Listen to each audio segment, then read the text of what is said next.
Saint Malachie, premier saint irlandais à être canonisé par un pape, est réputé non seulement pour sa vie sainte, mais aussi pour les miracles surnaturels qui lui sont attribués. Son héritage le plus célèbre réside cependant dans son extraordinaire prophétie concernant la papauté, une prophétie qui reste l'un des plus grands mystères de l'histoire de l'Église catholique. Cette prédiction énigmatique, faite il y a des siècles, semble sur le point de se réaliser et, chaque année qui passe, sa signification devient plus profonde.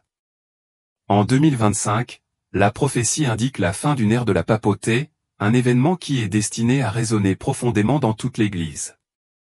Au fil des années, les actions et les paroles du pape actuel suggèrent de plus en plus que le temps prévu dans la vision de Saint Malachie pourrait bientôt arriver. Regardez-nous plonger dans les mystères entourant les paroles prophétiques de Saint Malachie, démêlant leur signification et les implications qu'elles ont pour l'Église d'aujourd'hui. La papauté, qui repose sur la primauté de Saint Pierre parmi les apôtres, est un rôle imprégné d'autorité divine. Le Christ lui-même a établi Pierre comme chef de son Église, une position qui a été transmise de génération en génération à chaque pape successif. Cette ligne d'autorité ininterrompue, appelée la primauté de Pierre, continue de soutenir l'unité de l'Église catholique. Le pape, en tant que vicaire du Christ, est chargé du dernier mot en matière de foi et de morale, garantissant que l'Église reste fidèle à sa mission. Le rôle du pape est donc d'une importance primordiale pour préserver l'intégrité et l'unité de l'Église. Pourtant, selon la prophétie de Saint Malachie, le règne de la papauté pourrait ne pas durer indéfiniment. Né en 1094 et décédé en 1148, Saint Malachie était réputé pour ses miracles de guérison, mais ce sont ses prophéties qui l'ont rendu le plus célèbre. En 1190, le pape Clément III canonisa Saint Malachie, affirmant à la fois sa sainteté et l'authenticité de ses visions prophétiques. L'une de ses visions les plus remarquables eut lieu en 1139, lors d'une visite à Rome. C'est alors que Saint Malachie prédit la succession des 112 papes suivants, détaillant, dans de brèves descriptions latines, les traits clés et les identités de chaque pape jusqu'à la fin des temps. Cette vision fut documentée et présentée au pape de l'époque, bien que le manuscrit ait été perdu dans les archives de l'Église pendant des siècles. Lorsque la prophétie refit surface, les dirigeants de l'Église furent étonnés de la précision remarquable avec laquelle les descriptions des papes correspondaient aux personnages historiques qui avaient occupé le trône papal. À partir de ce moment, il devint clair que Saint Malachie avait prédit un total de 112 papes avant la fin du monde. La prophétie laissa beaucoup de gens se demander à quel point nous étions proches de l'accomplissement de ces dernières paroles. Pour répondre à cette question, il suffit de regarder l'époque actuelle. Nous avons déjà vu 111 papes se succéder. Le 111e pape, Benoît XVI, a été élu le 20 avril 2005. La prophétie de Saint Malachie le surnomme « Gloria Olivi », ce qui signifie « la gloire de l'olivier ». Le pape Benoît XVI lui-même a reconnu que son pontificat serait de courte durée en raison de son âge et de sa santé, et il a effectivement démissionné en 2013, devenant ainsi le premier pape à se retirer depuis des siècles. Son bref règne correspond exactement à la prédiction de Malachie. Alors que nous nous rapprochons du règne papal final, celui du 112e pape, la prophétie de Saint Malachie semble nous amener à l'aube de la fin des temps. Ce pape est appelé dans la prophétie Pierre le Romain, et il occuperait le siège papal pendant une période de persécution extrême. Selon Malachie, ce pape ferait paître les brebis à travers de nombreuses tribulations, et, pendant son pontificat, la cité des 7 collines sera détruite et le redoutable juge jugera son peuple. La cité des 7 collines est une référence à Rome, et les tribulations et le jugement décrits dans la prophétie font écho à l'imagerie apocalyptique que l'on trouve dans le livre de l'Apocalypse, qui parle de la destruction de la grande cité dans les derniers jours.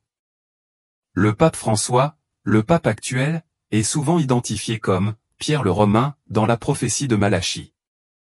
Bien que le pape François n'ait pas de lien direct avec Rome au-delà de sa position papale, son nom est significatif. Il doit son nom à saint François d'Assise, dont le père, Pietro, est également lié au prénom Pierre.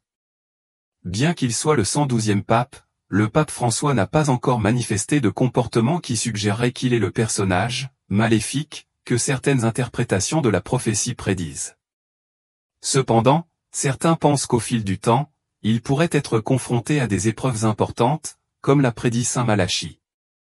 La mention de la ville aux 7 collines et de sa destruction dans la prophétie a conduit de nombreuses personnes à spéculer sur la fin des temps à venir. En examinant les parallèles entre les paroles de saint Malachie et d'autres prophéties bibliques, il devient clair que l'Église se trouve à un moment charnière. Alors que certains considèrent la prophétie avec scepticisme, d'autres sont convaincus que nous nous approchons de l'accomplissement de la vision de saint Malachie. Seul le temps nous dira si le pape François marquera vraiment le dernier règne papal, mais l'anticipation entourant cette question continue de susciter la fascination et le débat. Le processus d'élection d'un nouveau pape, en particulier lorsqu'un siège devient vacant, est un moment de secret intense et de spéculation. Lorsque les cardinaux sont entrés au Vatican le 12 mars 2013 pour élire un nouveau pape, personne ne savait combien de temps durerait le conclave. Au fil des jours, une fumée noire s'est élevée de la chapelle Sixtine, signalant qu'aucune décision n'avait été prise. Le 13 mars, après plusieurs scrutins, la fumée est finalement devenue blanche, signalant l'élection d'un nouveau pape. L'annonce de El Habemu Papam a marqué le début du pontificat du pape François.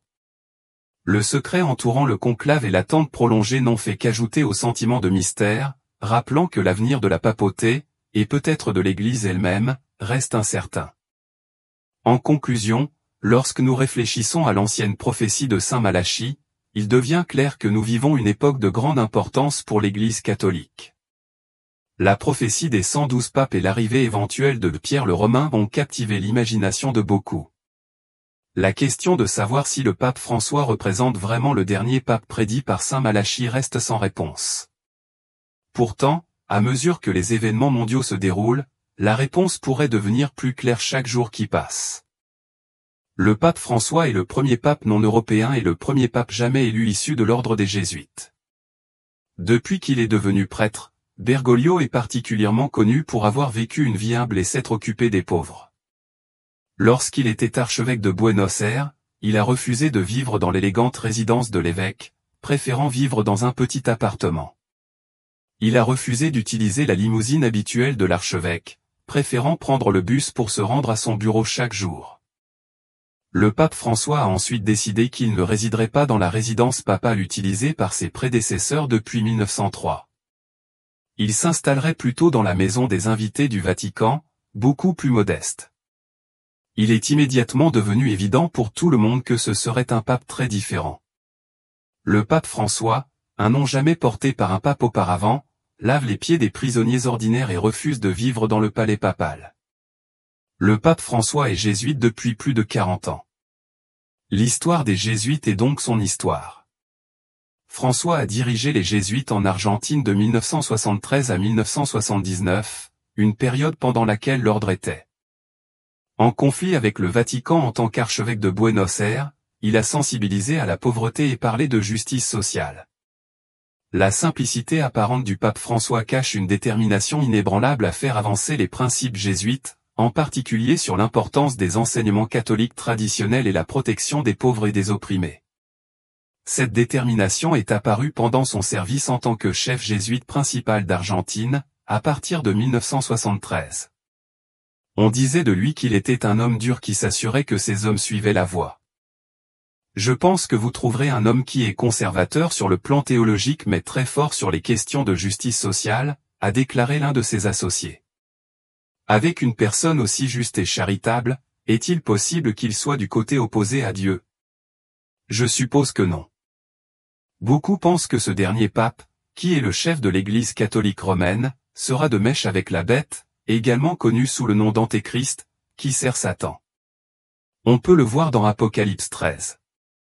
Beaucoup croient que le dernier pape, selon la prophétie papale de saint Malachie, sera inspiré par Satan et gagnera l'allégeance et l'adoration du monde entier. En fait, beaucoup croient que le dernier pape pourrait être le faux prophète, une entité maléfique de la Bible qui sert l'Antéchrist et qui aide à tromper toutes les nations pour qu'elles suivent l'Antéchrist comme s'il était le vrai Christ. Ce faux prophète va même ériger une image de la bête et aider à la création du système de la marque de la bête. L'apôtre Paul a averti que les chefs religieux s'éloigneraient de la véritable Église et utiliseraient des enseignements faux et trompeurs pour gagner des adeptes. Paul a également averti qu'à la fin des temps, beaucoup de gens détourneraient leurs oreilles de la vérité et se tourneraient vers les fables.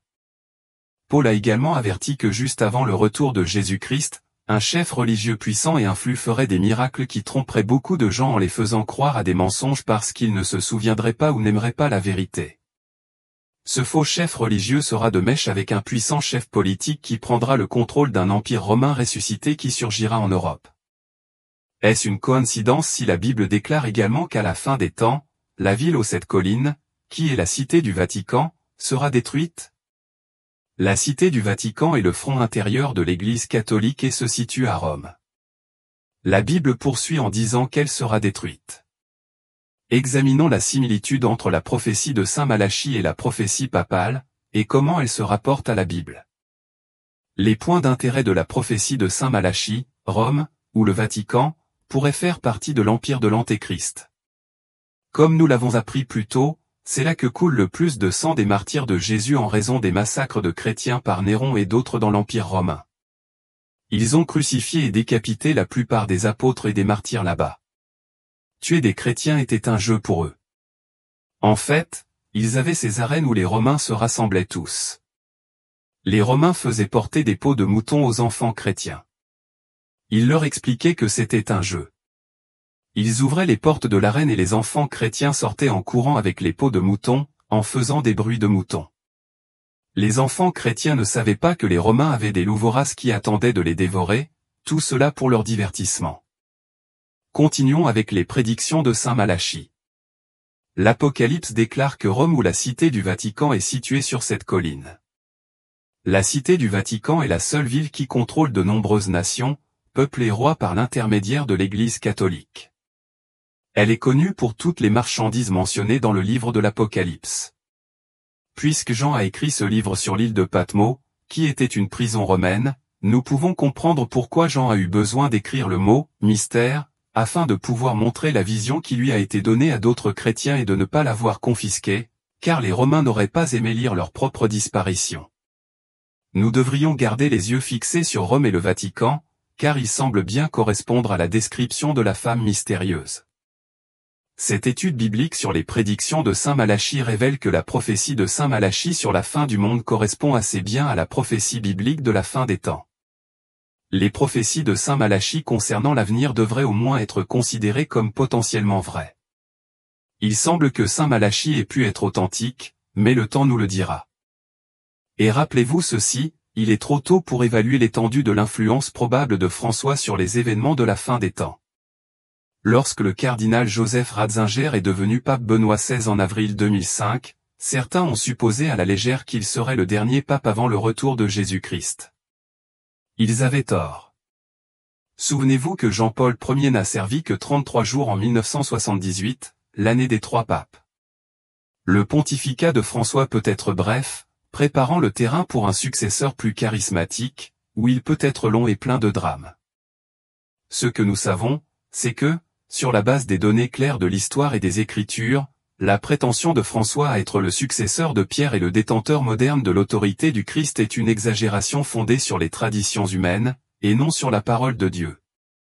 Les chrétiens doivent être sur leur garde et ne pas se laisser tromper par de fausses affirmations, en particulier à l'approche de la fin des temps et à mesure que les tromperies religieuses se multiplient. Et si le pape François était le dernier pape? Les papes sont censés faire tourner le temps et attendre que le Père Temps vienne frapper à leur porte. La démission du pape Benoît XVI en 2013 a fait pleurer quelqu'un et a provoqué une onde de choc sur toute la planète Terre. Dans la salle du concile, devant le sacré collège des cardinaux, Benoît XVI a lu son intention. Après avoir examiné ma conscience à plusieurs reprises devant Dieu, j'ai acquis la certitude que mes forces, en raison d'un âge avancé, ne sont plus adaptées à un exercice adéquat du ministère pétrinien pour gouverner la barque de Saint-Pierre et annoncer l'Évangile. Les deux forces de l'esprit et du corps sont nécessaires. C'est pourquoi, en toute liberté, je déclare renoncer au ministère de l'évêque de Rome, successeur de Saint-Pierre, aujourd'hui pape François, à 87 ans, décide avec la seule force de la volonté humaine ou avec une détermination obstinée d'accomplir ses devoirs pontificaux quotidiens. Notre pape jésuite maintient un programme de voyage épuisant pour 2023 et n'a montré aucune indication qu'il envisage de ralentir cette année, nous disant apparemment à tous que, respirant avec un seul poumon depuis l'adolescence, il est fort et en bonne santé. Cependant, il souffre de problèmes de mobilité en raison de crises de sciatique et d'un très mauvais genou, l'obligeant à utiliser un fauteuil roulant. Ce qui alimente en réalité les spéculations sur un changement de direction et la visite annoncée du pape François dans la ville de l'Aquila, dans le centre de l'Italie. La basilique de l'Aquila abrite le tombeau sacré de Saint Célestin V, un moine bénédictin qui, en 1294, régna, démissionna, s'enfuit de Rome et retourna dans son ermitage dans les collines du centre de l'Italie. En 2009, le pape Benoît XVI s'est rendu à l'Aquila, a prié sur la tombe de Célestin et a laissé son propre pallium sur le dessus de la tombe. 4 ans plus tard, le pontife allemand a suivi les traces de Célestin et a démissionné. Nous allons ici poser une question hypothétique, et si le pape François était le dernier pape? La meilleure vérité est qu'aucun dirigeant humain ne vit éternellement. Bien conscient de la gravité de cet acte, en toute liberté, si le pape François renonce au ministère pétrinien, il n'a qu'à réciter les raisons de Benoît pour une telle décision. L'Église doit-elle s'inquiéter? Ce que nous savons, c'est que la succession apostolique repose sur un roc solide. Jésus lui-même a nommé le premier pape, Pierre. Le mot grec, pétro, signifie « rocher » et a solennellement déclaré « Et sur ce rocher je bâtirai mon Église ». En 2014, lors de son vol de retour à Rome depuis la Corée du Sud, le pape François a caressé l'idée de 2 ou 3 ans, puis de la maison du Père. 1 an plus tard, il a déclaré à la journaliste Silvia Pulli, « Mon pontificat sera court, 4 ou 5 ans. Je ne sais pas, peut-être 2 ou 3.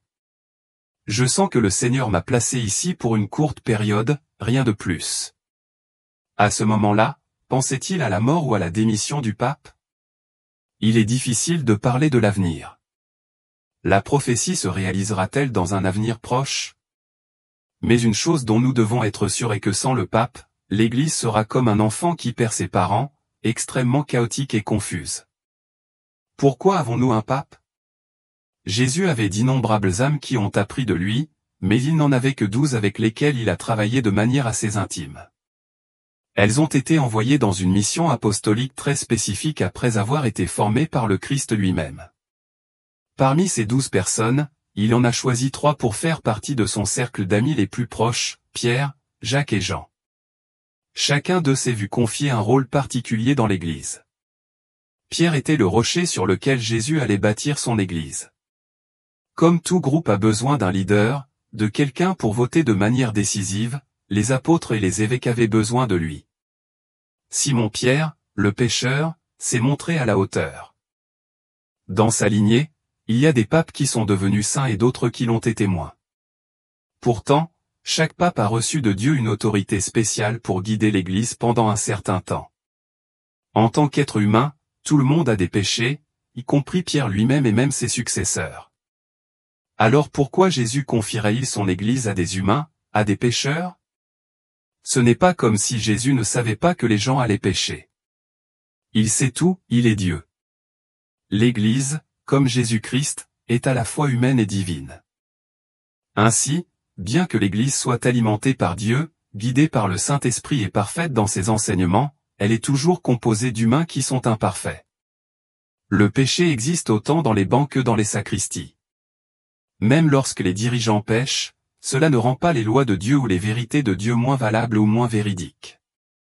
Le Christ savait que Pierre n'était pas parfait, mais il l'a quand même choisi pour la tâche très importante de guider l'Église sur terre.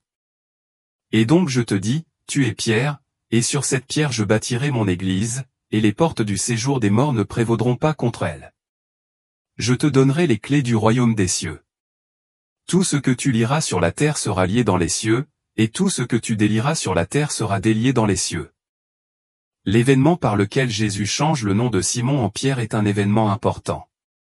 Pourquoi est-ce un événement important? Parce qu'un changement de nom signale un changement dans l'essence d'une personne. Alors que « rocher » était utilisé pour parler de Dieu et même d'Abraham dans l'Ancien Testament.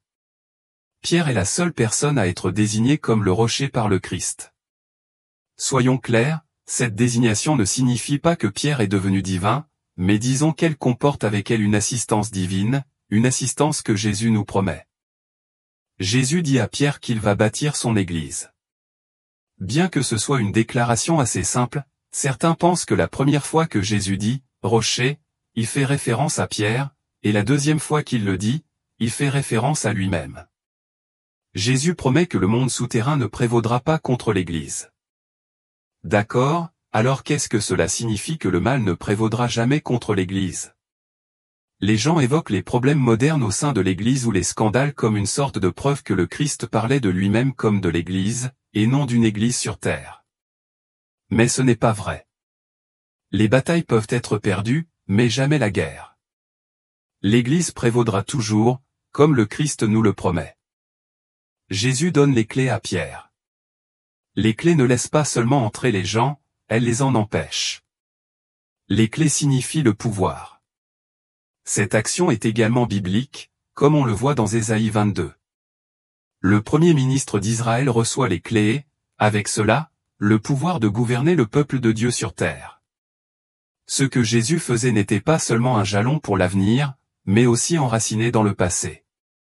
Pensez à ce que dit Luc 10h16, « Celui qui vous écoute m'écoute, celui qui vous rejette me rejette, et celui qui me rejette rejette celui qui m'a envoyé. » Jésus donne à Pierre le pouvoir de lier et de délier. Qu'est-ce que cela signifie? Le pouvoir sacramentel par la confession et la réconciliation. Demandez-vous, comment Pierre, les apôtres ou tout autre prêtre saurait-il quel péché lier ou délier s'ils n'avaient pas entendu les péchés en premier? Jésus est très clair, ils ont une autorité sur terre qui compte au ciel. Depuis que Pierre a été martyrisé, nous avons été bénis par une succession apostolique ininterrompue. C'est pourquoi nous avons eu un successeur à la chair de Pierre depuis sa crucifixion. Certains prétendent que l'Église a parfois eu plusieurs papes. Ce n'est pas vrai. À certains moments, il y a eu plus d'une personne qui a prétendu être le pontife. Cependant, il n'y a eu qu'un seul vrai pape à la fois. Est-ce que Dieu choisit le pape? Chaque pape est choisi, et les gens ont commencé à l'annoncer comme étant le choix de Dieu, parlant comme si dans chaque conclave, le Saint-Esprit lui-même choisissait le pape. Il est habituel que les gens parlent de cette façon dans la jubilation qui se produit chaque fois qu'un nouveau pape est élu.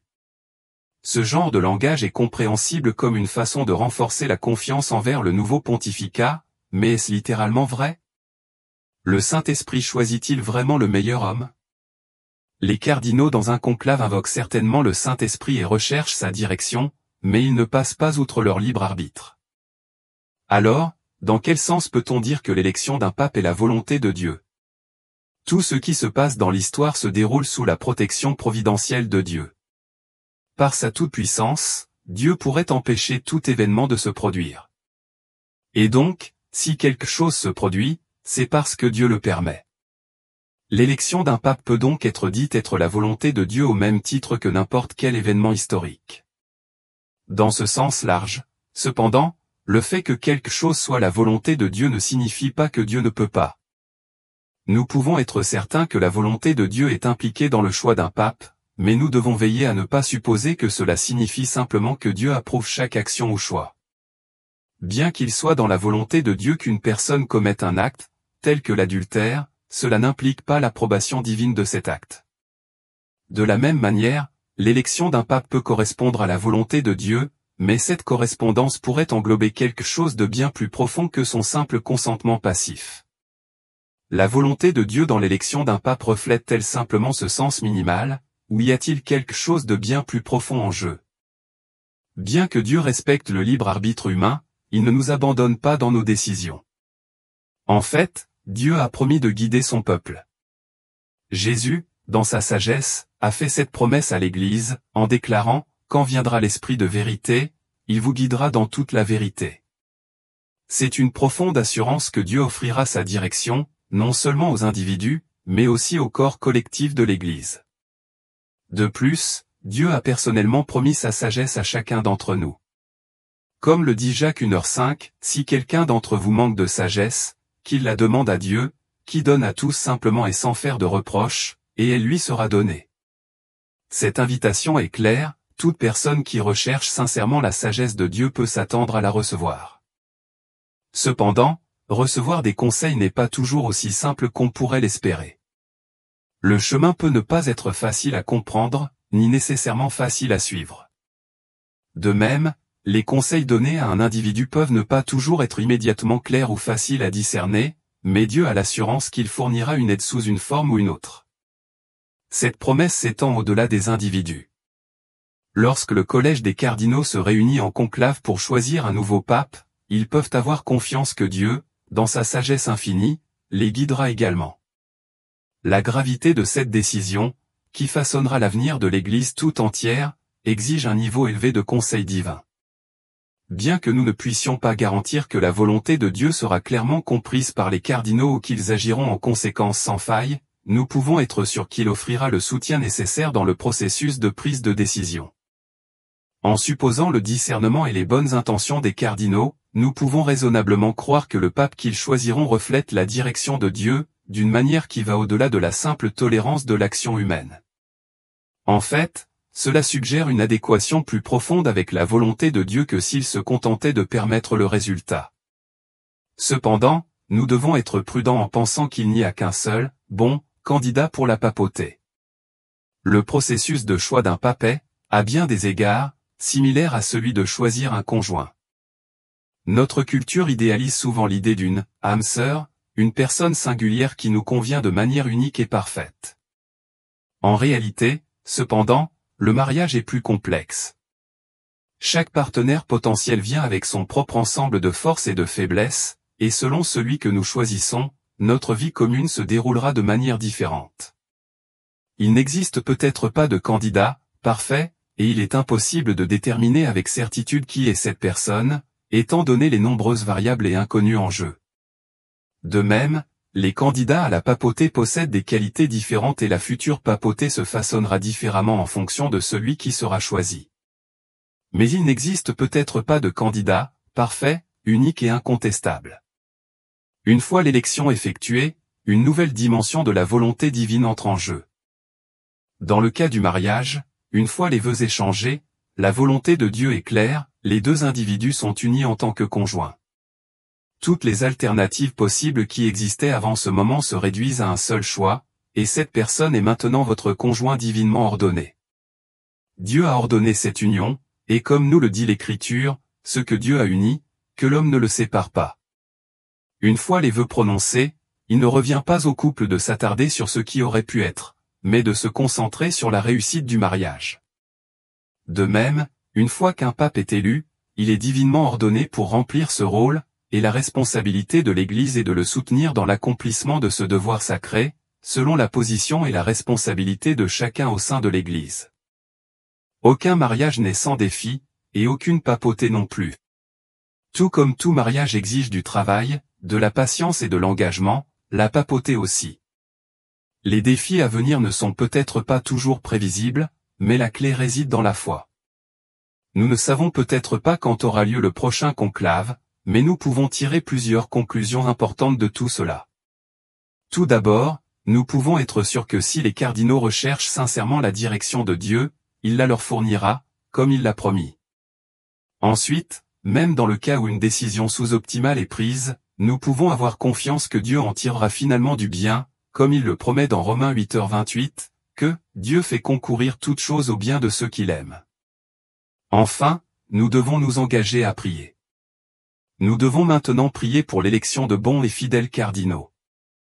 Lorsque le moment viendra pour eux de se réunir en conclave, nous devons prier avec ferveur pour qu'ils ne se contentent pas de rechercher la direction de Dieu, mais qu'ils soient également ouverts à entendre et à agir selon sa volonté.